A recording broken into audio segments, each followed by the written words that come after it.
Welcome back to another edition of the Better Than I Found It podcast. I'm Mike McGraw, Baylor men's golf coach. Today's guest needs little in the way of introduction. Since he burst on the scene in the summer of 2019, he's been one of the world's best golfers and has captured numerous titles, including the PGA Championship. He is none other than Collin Morikawa. Now, Collin is not only an amazing player and a fierce competitor, he's also a really terrific guy. I think you'll hear that in this interview. He gives a lot of really good insight on what has benefited him as a player, including his parents' impact on his career. If you weren't already a Collin Morikawa fan, I firmly believe you soon will be. Enjoy the listening. Collin Morikawa, welcome to the Better Than I Found It podcast. I truly appreciate you taking, a little bit of your week off here to spend an hour with me. I really do appreciate it. Coach, thanks for having me on. I know we've been able to create a kind of a friendship, especially after I've graduated. I've always looked up to you as one of the best coaches that I have seen through my college career. And I'm excited. I'm excited to talk to you today, and we'll see what happens. Well, I appreciate you saying that. Very nice of you to say. And I have obviously a great amount of respect for you and what you've been able to accomplish. And I was thinking back, the last time I actually saw you in person was the 2019 NCAA, which was your last college golf tournament and was literally the last time we played at NCAA championship over in Arkansas. I remember that day very well, knowing you were going to be a professional shortly thereafter. And but anyway, so life has changed. COVID sure changed a lot for us, hasn't it? It has. And the biggest thing I think I've taken away over the past couple of years is that there's so much more to golf. And golf rules your life in college. That's all you want to do. You want to win championships. You want to win tournaments every week. But, everything that has happened through COVID, it opened my eyes, and it really just kind of made me look at the world in a different way. Didn't necessarily change who I am and how I respect, and go about my business, but it made me just open up and look at the world in a different view. And it's been cool. It's crazy to think that really the last NCAA was 2 years ago, and I was playing in it. It's cool to see the regionals kind of were released earlier today, and that's really cool. But I miss it. I miss college golf. It was so much fun. I spent my 4 years. I made sure I graduated, and I used every minute I could, but I wish I could go back once in a while and play with the team a little more. Tiger Woods came out several years back and said he thinks had he had one more year of college, it really would have benefited him. Just he wouldn't have had his degree by then, but still it would have been another year to mature and grow. And I know you probably used college in that way to help you grow up and get ready for a life in pro golf. But so before we get to your college experience, which I want to talk about because I've really good friends and always respected your college coach, Steve Desimone. Was just amazing. His record there at Cal was amazing. But I'm always interested in what great players, guys who are playing for a living, guys who are doing what they dreamed about their whole lives, what their early influences were. So a lot of times it's their dad, might be a club pro, whatever. Who was the biggest influence on you early on and got you started in the game? It was definitely my parents. As a little kid, pretty much before I could remember, I'd follow them to the golf course. I'd follow them to the range, and you just get that knack, and you see what your parents are doing, and that's what you want to do as a little kid. And this was really early on. So this was, when I was 1, 2, 3, 4, just starting to walk. By the time I was 5, I started taking these little junior camps. And I think that's when my parents said, okay, we're done playing golf. Whether they were good at it or not, they stopped. They brought me to all my lessons. They did all that. And that's what's kind of different than I feel like a lot of golfers these days, a lot of juniors coming up, is that, it's a great family sport. I think it's brought a lot out, especially through COVID, people finding their love for golf. But it wasn't that way. I found my love for golf through myself, and I fell in love with it. And I think that's the best way anyone could, is that there was no pressure by my parents to make sure I go play golf or play tournaments or go have to practice right after school. It was more about, was I having fun? And, you think golf in LA where I grew up, there's a lot of it, but they're not there isn't necessarily the best junior golfers in the country all in Los Angeles. A lot are in Florida, a lot are in San Diego. So I grew up playing by myself. And by the time I was 8, I met my coach, who I still have today out on the tour, Rick Sessinghaus. So I've been with him for 16 years, and talk about a relationship, a friendship now that has grown. There's nothing better I could have asked for, because that's really how everything kind of got kickstarted, how I started playing tournaments, how I, kind of just changed who I was as a 5-year-old taking little junior golf lessons into something of, this is what I want to do for the rest of my life. I applaud your parents for that. My dad was a club professional, and he introduced the game to all 7. I had 6 brothers and sisters. To all 7 of us when we were about 5. It was just like, here's golf. Do you want to have anything to do with it? And I did not want to do it. I didn't want to play. I hated it. I would make excuses. I was sick. Whatever I could to not go to the golf course. And my dad told me one day, he says, Michael, you don't have to worry about it. I'm never going to make you play golf. This is not something you have to do. And that was like, he took the weight of the world off of me right there, because when I did start playing 4.5, 5 years later, it was because I wanted to. So your parents did the right thing. And you mentioned having fun. Don't ever lose that, because you're going to be at a time when you're not playing as well as a pro at some point, and you're going to be miserable and angry and bitter. And you've got to remember, gosh, having fun. That's why I do this. What I've realized. Yeah. Sorry about that. And what I've realized, and you look at so many guys and you see the emotion after they win or they have a great round. We're grateful where we're at, and you can't let that go. But going back to my parents, I was really fortunate because they let me do whatever I wanted. I played a bunch of other sports, and when I decided, I was about 10, 11, I decided for myself. I didn't decide. My parents didn't come up to me and say, okay, if you want to become a PGA Tour pro, you need to stop. I thought the best chance for me is I can't keep giving up 4 months of my year playing baseball and then playing basketball for another 2. I wasn't tall enough for basketball for sure, but that wasn't going to stop me for trying to win and beat everyone else. But at the end of the day, you got to have fun, and I think you have to be grateful for the positions we're in. Yeah, that's great. So anyway, your parents get an A+ on that. I know you were a really good junior player, and so you were developing your game, and you were playing a lot of junior tournaments there in Southern California. But who were the biggest rivals you had, like that maybe you're still playing the game today, that you played in junior golf? One actually comes up into mind. Sam Horsfield went to Florida, my age, and I have seen him since I've been about 8 years old, 9 years old, playing junior events, playing the U.S. Kids World Championships. He's always been up there, and he still is, and he's doing really well on the European Tour right now. That's a name that always sticks out. It's pretty cool to see our journeys, especially all the way back to U.S. Kids, all the way to come full circle here.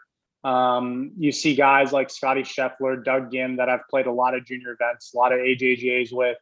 And then you see guys like Will Zalatoris, Davis Riley, that I've seen for nearly my entire childhood since I've been a teen. And it's so cool. And everyone asks, who I play with out on tour in these practice rounds.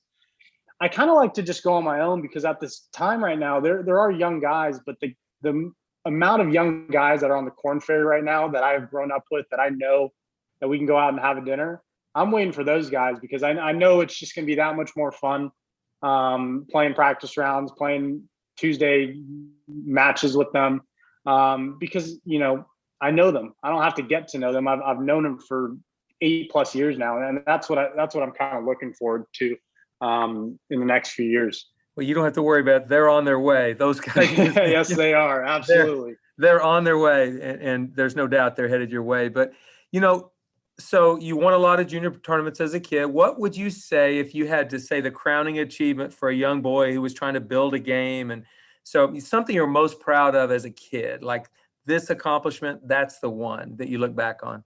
Yeah. You talk about winning a lot of tournaments. I actually didn't win as many as you would have thought. You win your local 1-day 9-hole events as a little kid, but you kind of forget about those. And obviously the pinnacle of junior golf is kind of those AJGAs. and I have never won one. I will never get a chance to win one. Oh, no. I have 0 AJGA champion bags in my possession. But what kickstarted it was a 2013 Western Junior. And obviously it was a big invitational, had a great field.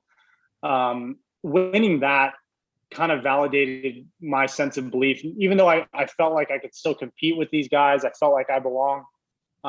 Sometimes you just need that extra win, or you need that kind of just top 5 finish to push you. And that win kind of solidified everything. I put together 4 really great rounds in a really good field. Obviously younger guys, but it just kind of jump started everything. It got me into the invitationals, got me into Wyndham Cups. It got me into all these fields. And from there, I just felt like, okay, I was able to check that box off. Let's go win some more. Let's keep winning. It doesn't matter who these guys are. And as a junior, I'm never going to forget when, you're not in high school and you look at guys that are in high school and they have their high school bag. And then you're in high school and you see guys with their college bag, or you see guys with their AJJ bags, and you're like, oh man, I can't wait to be that guy one day. I can't wait to be him. He must be awesome. I think, looking back at that now, and I think what, little kids should realize is that what's on the outside doesn't define who you are, and I think people look at the exterior so much and you take that so much for granted. And I definitely took that for granted when you see someone with the college bag that, oh my God, they're untouchable.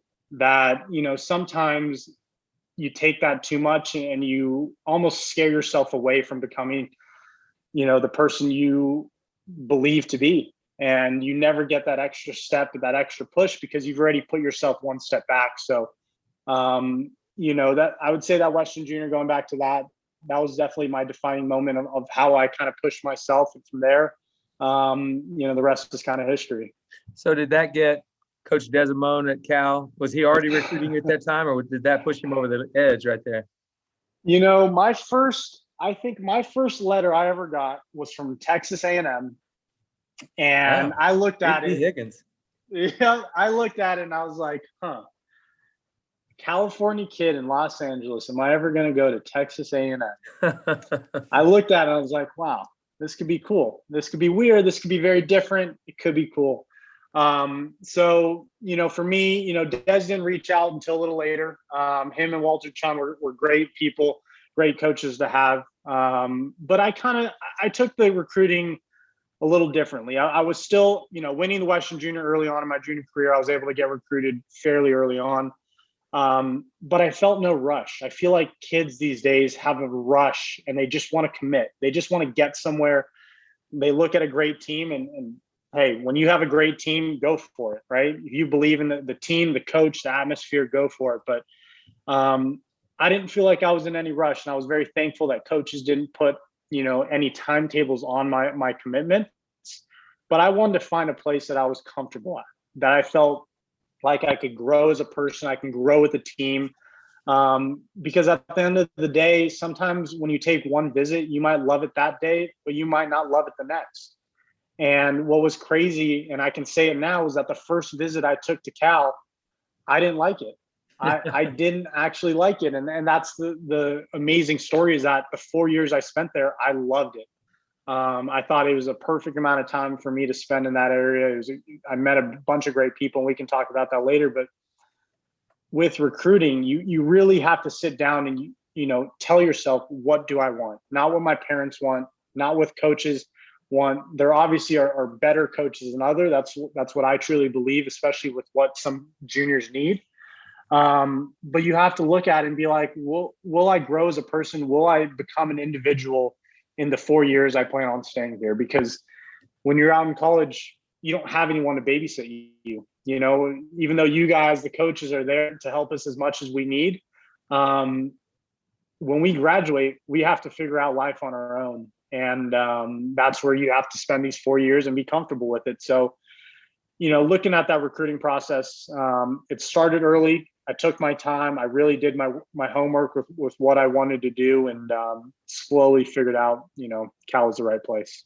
I think that honestly, that's about the best advice I've heard a player give to young kids, because everybody is in a hurry. And honestly, the coaches, sadly, are part of that process, because if several kids start committing, then we get to thinking, okay, all the players are going to be gone. And as players are seeing other kids commit, they say, oh, all the opportunity on campuses are going to be gone. So everybody rushes to the starting line. I've got to get the player, and the kids, I've got to get the coach. So it's like what you just said is true. If you're patient, you'll find the right spot. And ironically, the place you loved the most was the place you didn't even like initially. So you gave it time, and it worked out for you. That's great advice. So absolutely. And I think you guys don't get enough credit because you guys have a talent to recruit people. But for the juniors listening, you don't have to be the number one player in your class. You have to have that it factor. You have to have that work ethic. And I think that's what a lot of coaches look for, is just a good work ethic. Because if you show up, and I've seen it through my 4 years where you think you might be a top player, and then you show up and you don't produce the scores and the All-American awards and whatnot your first season, it gets to you, and it happens, and it happens to all of us. But I think the thing is, you have to keep getting better every single day. You have to find a way to just get better just a little bit, learn from others. That's the biggest thing. I try and learn from as many people as I can. I'm a very observant person by nature. And I just kind of look around, and whether it's from my team or your team or whatever coach, whatever it may be, I'm always trying to pull things in, because that wealth of knowledge just helps you just kind of beat that next person right next to you that you're trying to beat for those few days on the golf course. Well, that's good. Observing, watching, learning, listening from other people around you. I do it as a coach all the time. I'm 61, but I feel like I've got a 28-year-old assistant coach, Mikkel, and he's one of the most creative thinkers I've ever been around in my life. And so I keep on thinking, if I'm smart, I'll listen to him. And so I do. And so, but let's talk about your career at Cal real quick. You were a 3-time first-team All-American. So there's 10 first-team All-Americans every year, but there's very few that have it 3 years in a row. So that's an amazing accomplishment. You were the Golf Week National Player of the Year 1 year, Big Pac-12 Player of the Year, and you rose to number 1 in the World Amateur Golf ranking at one point. So you obviously rose to the top of both college golf and amateur golf while you were at Cal. So the decision you made to go there certainly didn't stunt your growth or your progress as a player. In fact, it probably enhanced it. So of all the learning experiences that you had during your 4 years there, what do you think was the most valuable learning experience? And it could be from anybody. And, why do you think personally that college golf has great value, if it does for you? Yeah. Oh, no, it definitely does. I 100% back that. I think one of the best values that I learned that no one really taught me, I kind of had to figure out on my own, was be efficient with your time. And obviously Cal being a great academic school, and me knowing that I wanted to finish my degree, get my business degree, be efficient. And I think when you look at a lot of people, and I don't know, I can't name specific people, but a lot of parents might look at us as PGA Tour players and be like, yeah, we're grinding from 8 a.m. to 8 p.m. and we're doing nothing else other than golf. That's as false as it gets. And especially, with someone like myself, I'm only going to talk about, what I did, was that I didn't spend hours and hours and hours just grinding on the range, on the practice green, on the putting green, on the golf course. What I did was I was trying to be as efficient with my time as possible. And in college, you have to balance your life. You can balance athletics, you can balance academics, you can balance having friends, hanging out with them. But when you're there, you got to have purpose. You got to have a reason to do it, be efficient with your time. So, if I compare my practice schedules to some of the other guys on our teams, easily could have been half the time throughout my 4 years that I was there compared to theirs. But did I know what I was trying to do? Did I know what I was trying to accomplish? Absolutely. That's one of the biggest things and biggest lessons that I could tell anyone, is be efficient. Be efficient with what you're trying to do, because you will get things done. If you're just out there to be out there with the team, and sometimes it's fun being out there with the team. You have to have fun. Like we talked about earlier, go have fun, go mess around, go do these funky things on the golf course, get creative. But if you only have a few hours of the day, or you only have a small amount of time or weather, whatever it may be, go be efficient with your time. Because if you're not, someone's out there working a lot harder than you, a lot more time. And as a college athlete, you don't have that much time. So go be efficient with what you have, because you have everything at your fingertips. And that's why I think college golf is 100% worth it. No matter where you go, you can, whether it's D1, D2, whatever it might be, the technology, the access to great practice facilities, coaches, mentors, alumni, whatever it may be, you have that at your fingertips. The network I built at Cal was awesome. The people I met, the donors, and I know you guys have great donors, people that we meet, that you think, okay, they might not have an impact on my life. They absolutely will if you're trying to play professional golf, and they're helping you pretty much kickstart your career in college. They don't get enough credit. Coaches don't get enough credit, because we show up as 18, 19-year-old kids thinking, oh man, we've got everything here. We're the best. And, yes, we are a very small sample size in the entire world to make it there. But you're not just trying to do that. A lot of guys obviously have hopes to make it to the PGA Tour. So how do you use that wisely? And everything is there. So use the time wisely. Why did I stay 4 years? Obviously, one reason was to get my degree.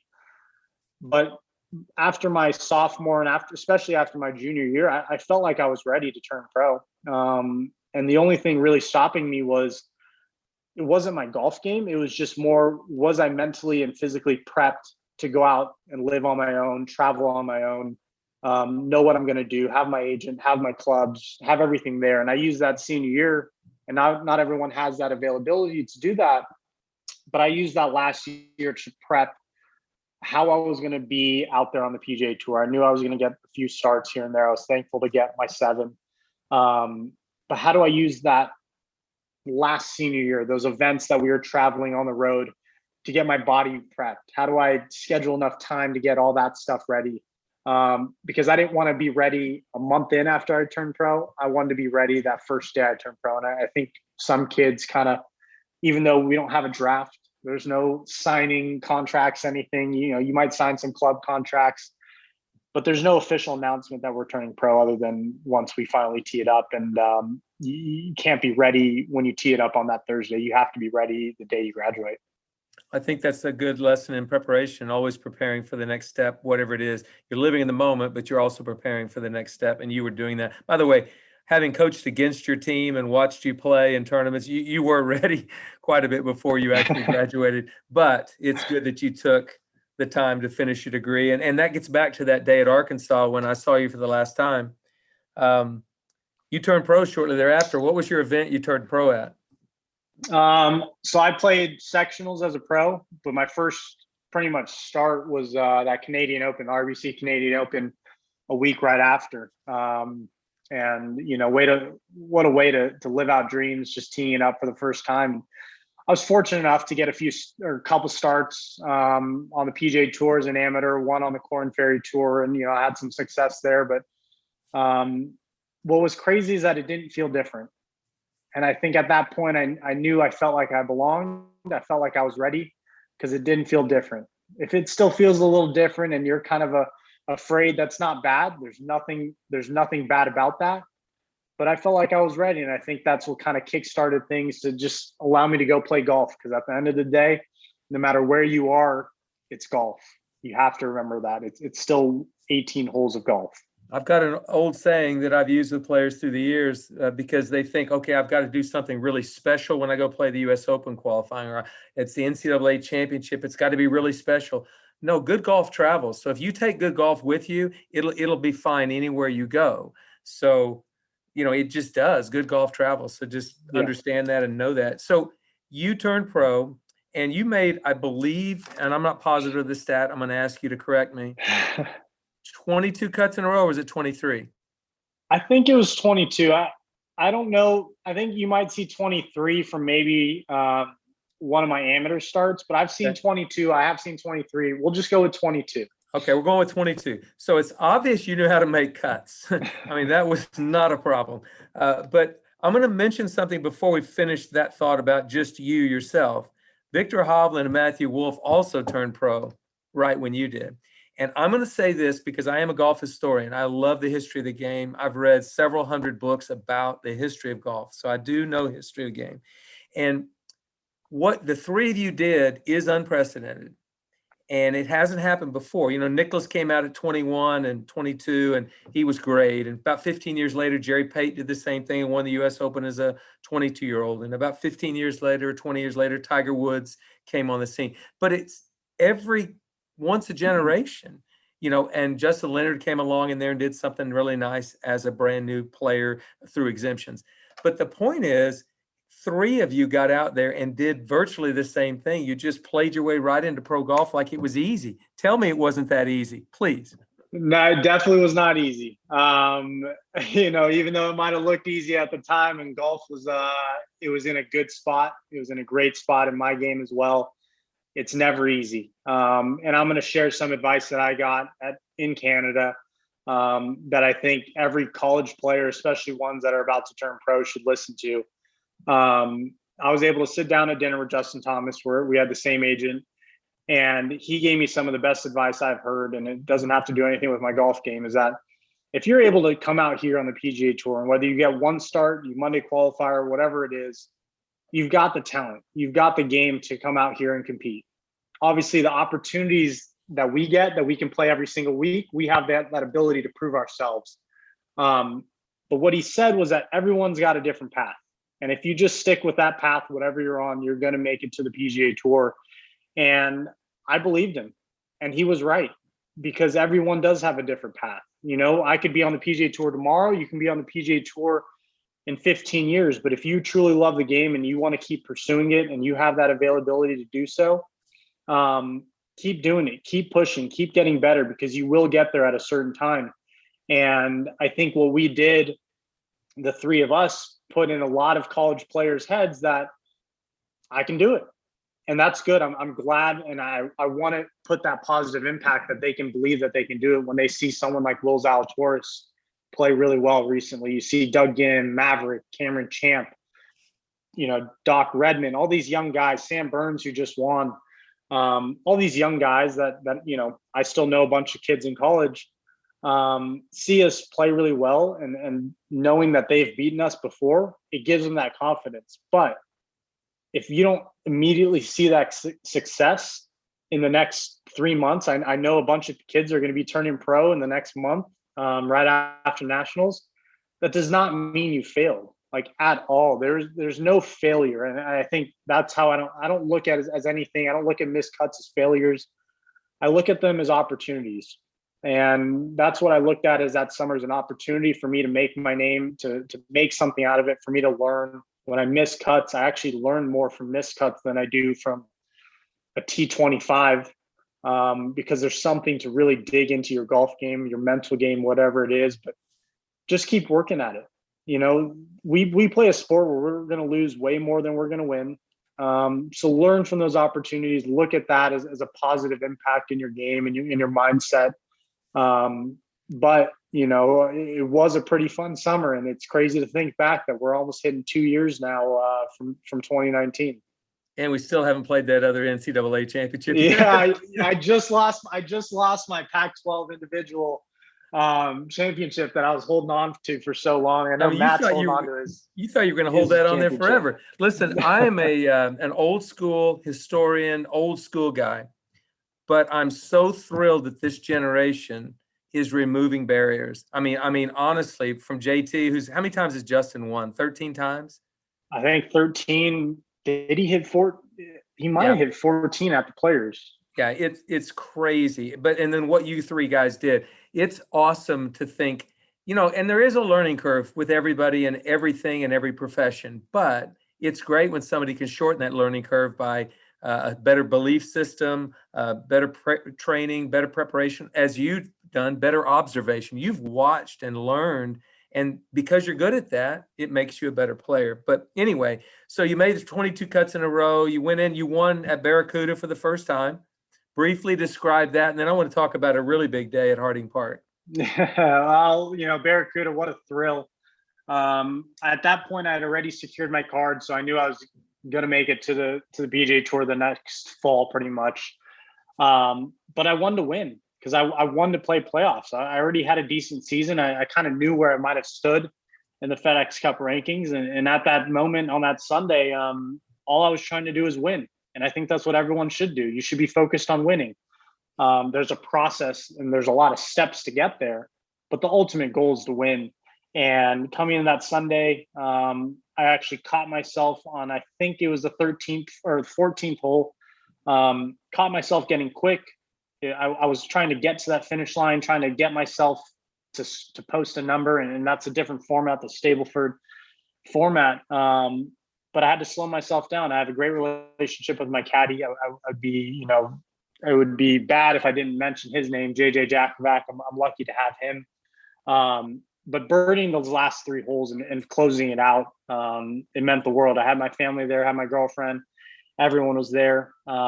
So to close it out and to just know that, okay, we are on the right path, we're doing the right things. And at that moment, it was a sense of relief, but it was also a sense of just passion, because I wanted it again. I wanted to be in that moment. I wanted to go win. And I just wanted to keep that run going. And I was able to keep it going for a little bit. Obviously missed a cut at Travelers later on. But other than that, it was just, I lived for that pressure. I lived for those nerves. And finally to get that first win out of the way was something really special. Well, you must have liked winning a lot, because you've been doing it fairly often. So you beat Justin Thomas in a playoff for the workday. Is that correct? Was that the next victory? Yeah, we had 2 pretty large putts on that first playoff hole. He made 50-something footer. I made a 23-footer roughly. And I just didn't want to lose a playoff. My playoff record through college, I'd never won one. I think I was in 2 playoffs in college, and I had never won one. I lost a playoff in Colonial when we restarted after COVID. And I just put everything into it. I didn't want to lose. And a putt like that Justin made, that's a putt you normally win. That's a putt you normally win tournaments with. Did you hear his celebration or not? I can't remember. I'm so thankful that there were no crowds. I do miss them, and they're so good to be back, and it's so good to see people because they bring life. But at that moment, I'm very happy that they weren't there, because I could go out and focus on my putt, and it definitely benefited in my favor for sure. That's great. Well, so you win that event, and then later in the summer, the PGA is at Harding Park, and just an amazing, amazing old golf course. And we could go through the whole week or not, but I'd like for you just to describe your feelings during the final round, and certainly what I consider one of the best shots in recent major championship history, the drive on 16 for the Eagle. Yeah, I'll actually talk about going into the week. There's just a sense of ease. And I think, when you guys, for example, or most college teams host their own college event, right? So you're playing at a home course, whether you practice there every day, probably not, but you play at a course that you're going to have a lot of experience at. And there's that sense of ease. There's that sense of just belief and knowingness that you can play well. And, we had played Harding Park maybe a handful of times, and I hadn't played great, but there was a sense of ease of going back to San Francisco, a city I spent the last 4 years at. Just knowing that, okay, I know what my balls are going to do. I know what the flight's going to do at sea level when it's cold, even though it's the summer. And so going into that week felt great. Obviously put myself in a good position, but waking up Sunday, it felt like any other round, but it also felt like this was my tournament to win. And I think a lot of guys in the lead felt that way. And just because I felt it doesn't mean someone's going to be like, oh yeah, this is Collin's tournament to win. But I truly believed it. And my game felt like I was in a good position, but I knew I had to go out and play really well. There's too many guys out there to where, if I shoot a couple under, DJ was not going to let me have that. Made a couple great putts in the front 9 for par, made a couple 30-footers for par, and got away with that, kept the round going. I think I was a couple under through 9, and you make the turn. So when I was on 12, I saw the leaderboard. There were 7 guys, I believe, at 10 under par. And you had to make something happen. You had to have some break go your way. I show up to 14, hit a drive in the right rough, or what it seemed to be the right rough. And that's where I thought I got my break. It bounced out of the rough into the fairway, had 9-iron in my hand, great number, and hit probably one of the worst iron shots I hit all week. I missed the green short right. And I'm thinking to myself, okay, I just had an opportunity given to me. I didn't take advantage of that. And how do you forget about that? And how do you go on to the next shot? So I forgot about those 2 shots. I went on to my next chip shot, and I looked at my caddy and said, I'm going to make this. This is a chip that looks like it's going to go in. Hit that chip, and I actually thought it was slightly short, but that was the break you needed. That was the extra little momentum and something that was given to you somehow by those golf gods that the ball went in. And from that moment on, I had to do something about it. I wasn't going to lose this. This was in my hands. This was my tournament now. And I just kept putting good shot after good shot, hitting quality shots. And I think after that, I really didn't miss a shot. And obviously we talk about the shot on 16, or the drive on 16. I didn't have to do anything special. It was pretty much tailor-made to what I am and who I am as a golfer, hitting a left to right, nice little cut drive. With the distance it was at, the wind, the weather, didn't do anything special, just hit a normal driving, and thankfully kind of got away with it. Well, it was a pretty nice eagle. And so obviously, how old were you when you won that championship, that PGA championship? I was 23. Yeah, you're 23 because you're 24 now. That's Yep. pretty young to win a major. And so you had dreams your whole life. I want to be a major champion. I want to win this. I want to do that. And I want to be highly ranked and all that. Well, all of a sudden, these things are coming to fruition. They're happening at a young age. So for you, that's obvious. It's a great thing. But did you recalibrate, refocus, change some goals? What did you do at that point? Because a lot of times winning a major, because of all the distractions that are involved, there's a lot going on there. What did you do right after you won that championship? Coach, you're spot on. And, I didn't think it changed who I was. And, I like, there's a lot of media loves to ask this question, what are your expectations? And from day one, since I've been a pro, I've told the media and I've told people expectations to me, my definition of expectations are what everyone else outside of who I am put on me. So whether it's the media or the coaches or the players, those are expectations. I set goals, and I set goals for myself to reach whatever, daily, weekly, monthly, long-term. And that's all I care about. I care about these goals. But what happened after the PGA was I never reset my goals. So obviously I set goals at the beginning of the year. I kind of talked to them with my coach, Rick, throughout the year. But after the PGA, I didn't reset them. And it's such a big mountain to climb when you win a major. Like you said, there's opportunities that come from it. There's more media stuff you have to do. But I didn't reset my goals on the golf course about what I wanted to accomplish the rest of the fall. And if you look at my results on what happened, I didn't play great.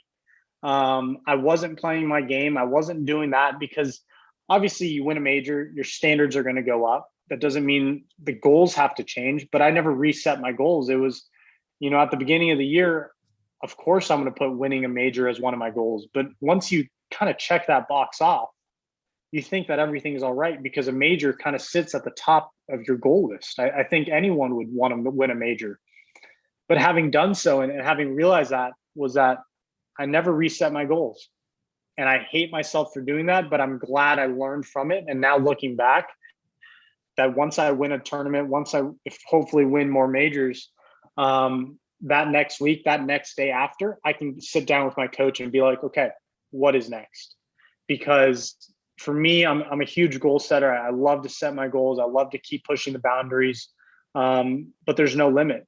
And that's what's kind of cool because as a little kid, I just said I wanted to win majors. I didn't say I wanted to win one major. I didn't say I wanted to win this tournament. I just want to win tournaments. I want to go out and win majors. I want to compete with the best. And, it was definitely a learning experience that fall, just kind of realizing, okay, this is what happened. You kind of take one step back, but let's learn from it and let's keep moving forward. Yeah. I've noticed that the greatest threat to your future success is the success you're having right now, because it makes you think everything's fine. I don't need to work. I've got, and that's not the case.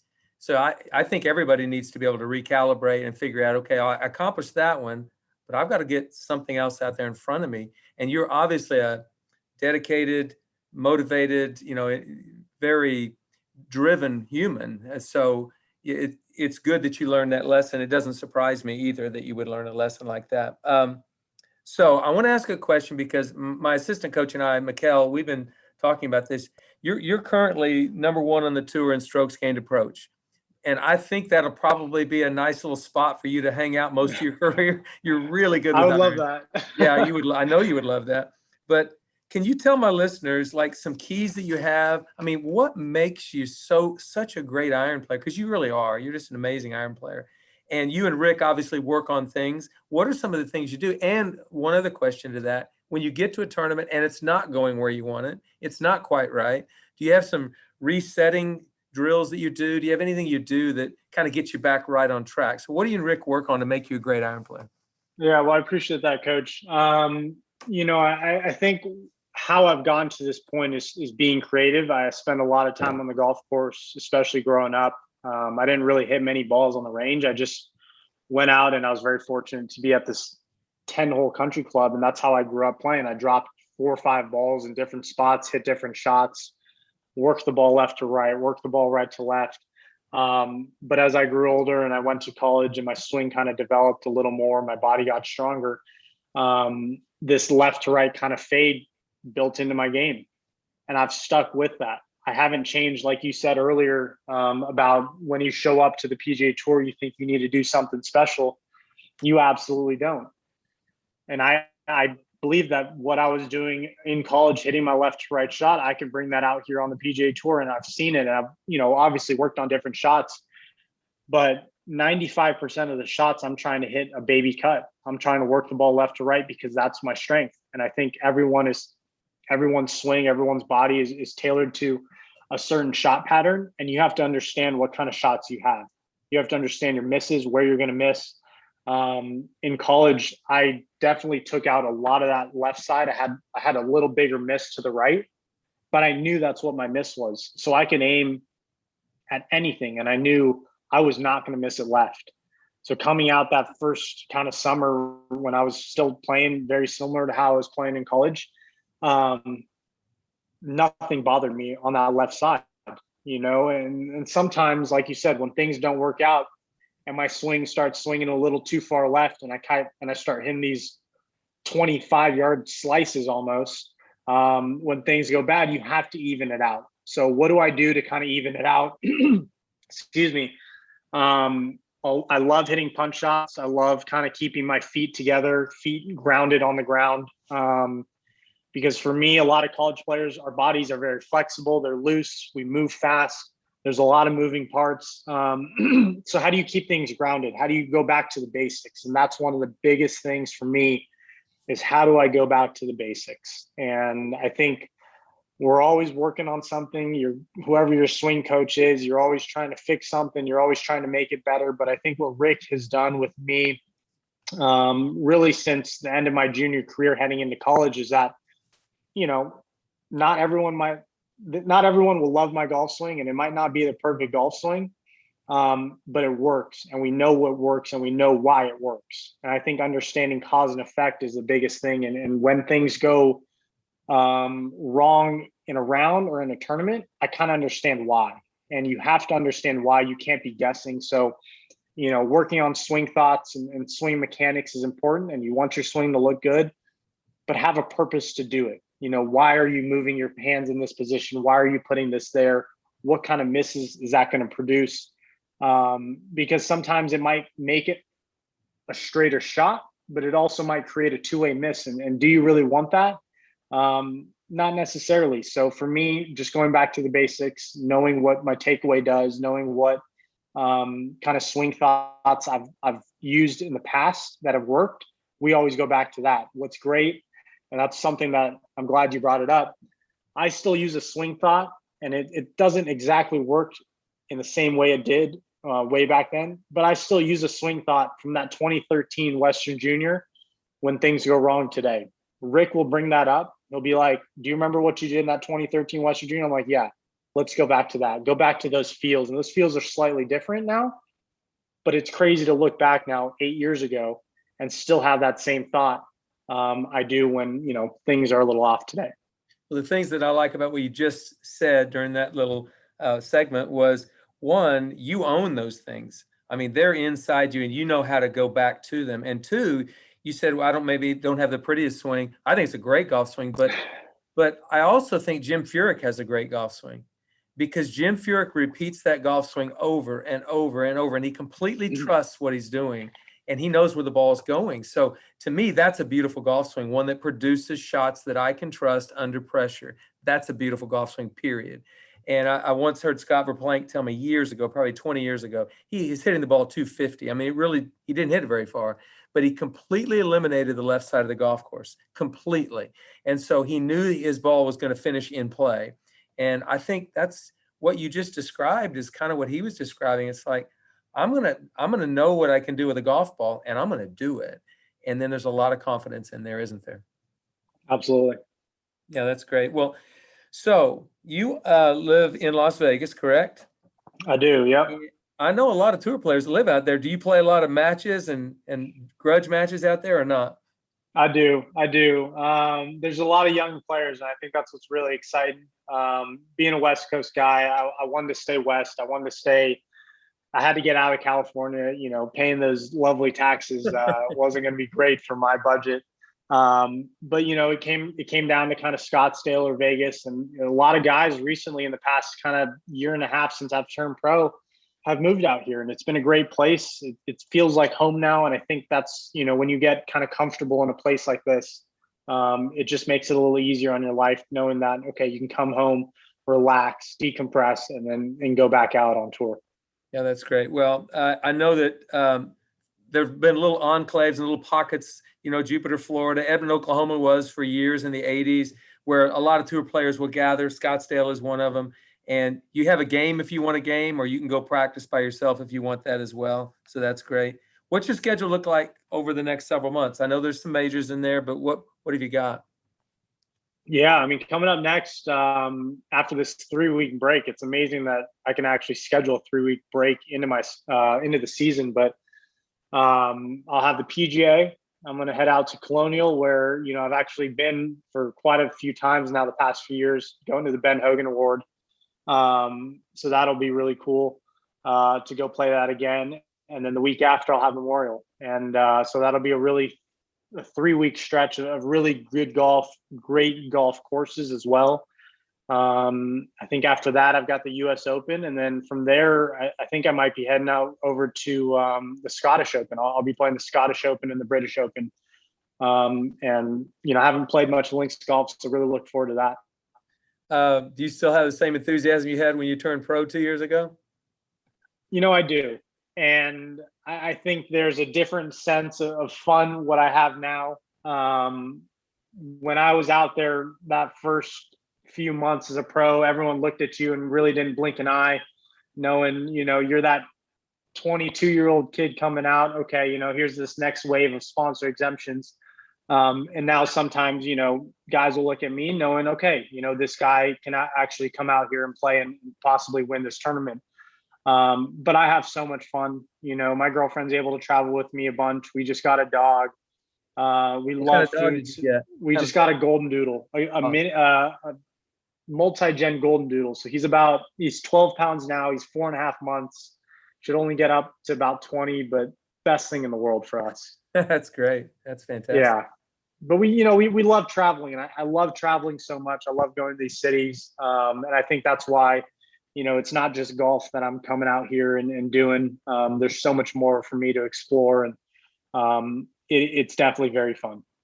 All right, I'm going to ask what we're going to do. I've got 2 more questions for you, and then I'm going to do a little speed round, which is just a few questions. I think you've already answered one of those questions I have, but you're currently ranked number 6 in the world. You obviously are achieving a lot of different things you probably had thought. What would you say right now is the main goal you've got out here, kind of medium range, just in the next year or a couple of years for you personally, golf-wise? Yeah, I think golf-wise is to improve my putting. That's obviously been something that even through college that I worked on, I knew as a junior golfer I had to improve my short game. And, I've been able to talk to Mark O'Meara a little bit. He moved out to Vegas, so he's out here quite a bit. And, he's not giving me the secret on how to become a great putter. He's not telling me what to do. All he's telling me is speed. And, I remember Des, my freshman year, when I was in a practice round, them throwing the cups down, and he looked at me and I'd hit a putt and it would be really bad in a practice round. He'd be like, "What are you doing?"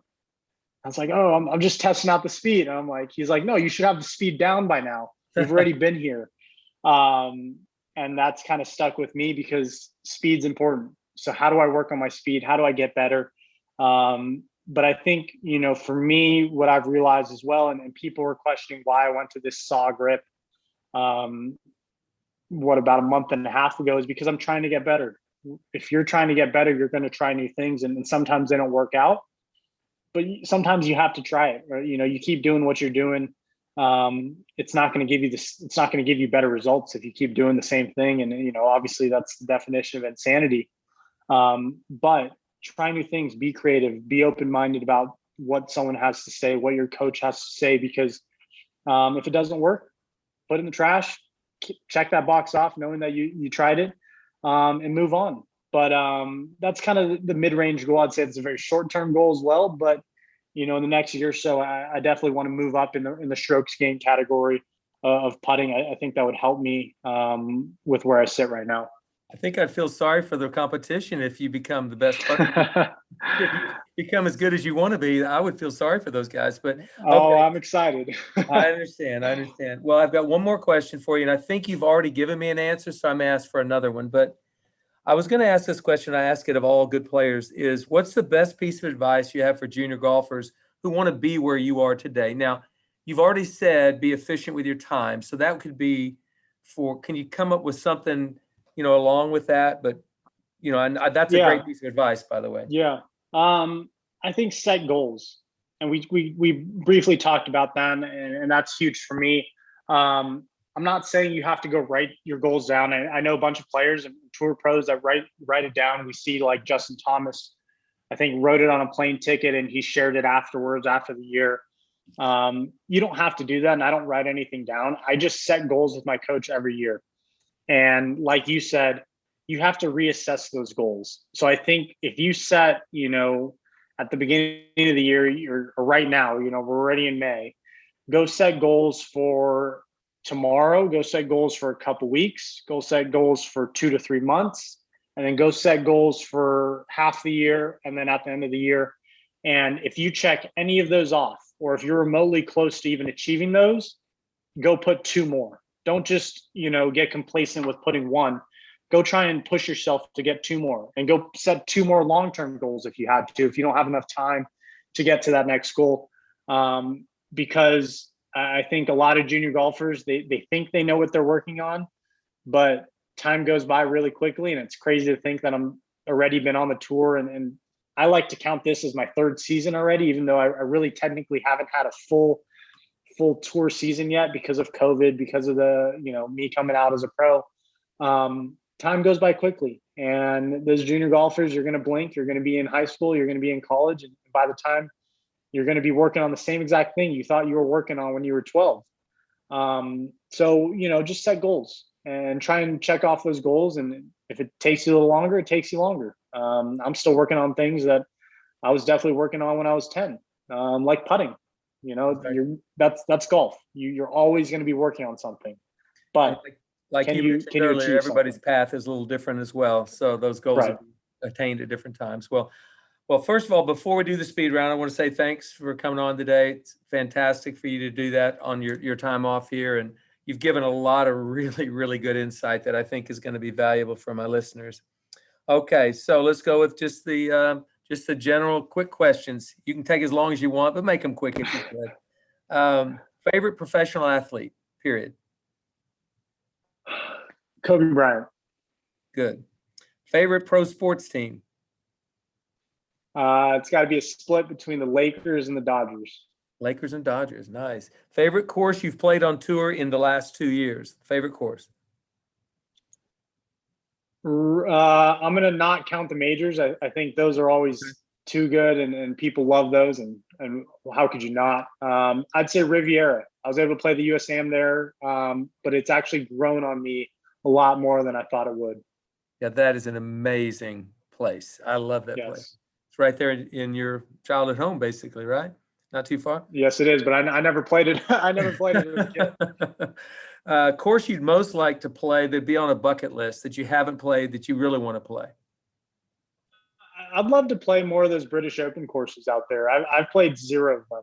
And, I can name St. Andrews, but I'd want to play a good handful out there because I just haven't played links golf. And I think it's just a great test of golf for sure. Well, being a golf historian, I know you've got the game to play links golf. So you need to get in there and start playing those golf courses. Chipotle or Chick-fil-A? Oh my God. I'm going to put a tie. I've gone weeks where I've traveled by myself and I've had Chipotle nearly every day. Okay. But I mean, you can't go wrong with Chick-fil-A either. I mean, I've had that every day as well. So yeah, your generation. I've noticed these college players. If I say either one of those, I'm not a hero, but I certainly haven't offended them. You're gonna have a great easy team meeting at the end of the night. I promise you that. If you feed them that. For sure. Okay, Remember the Titans or Shawshank Redemption? Which would you watch if you had one movie to watch? Have you seen either one of them? I have. I'd watch Remember the Titans. I love that show. I watched it 2 nights ago. If you weren't a pro golfer, what would you be doing? I'd try and pursue another sport. I mean, I'd try and play baseball. I'd put everything there. And I love sports. It's been my life. When I go home, I try and shoot hoops with a bunch of guys when we're all together. I just love it. So I'd try and become another professional athlete if I could. I love it. And final question, best investment under $100 that you've ever made in golf. So you best investment in golf. To be honest, Coach, I don't know the last thing I bought. That's probably an awful answer. I'll give you a great answer that my caddy loves, that I know a lot of college players have. Those little brushes that clean your clubs? Yes. There are not many caddies out on tour that use them. They think a towel does the job. And I went out to the PGA Tour Superstore nearby a couple falls ago and bought a bunch for my caddy. So we pretty much have a lifetime supply, but all those college kids keep it on your bag because trust me, those cleans clubs. My guys actually use those. And when I was a kid, you were thought of as a nerd if you had one of those. So exactly. I see Webb Simpson. He clips it on his belt. I'm not at that point. I actually keep it in my pocket when I'm doing numbers with my wedges now. But yeah, it's a pretty good. I'd say it's a really good investment on $100 right there. I haven't heard that answer, but I actually love it. So, Collin, thank you so much. I know you're going to get a lot more fans from my podcast. People that they obviously know who you are already. But I love the information you gave today, and best of luck going forward. Coach, appreciate the time. Good luck in the postseason. Always great talking to you. Great talking to you. Thanks so much. We'll talk to you soon. Absolutely. Thanks.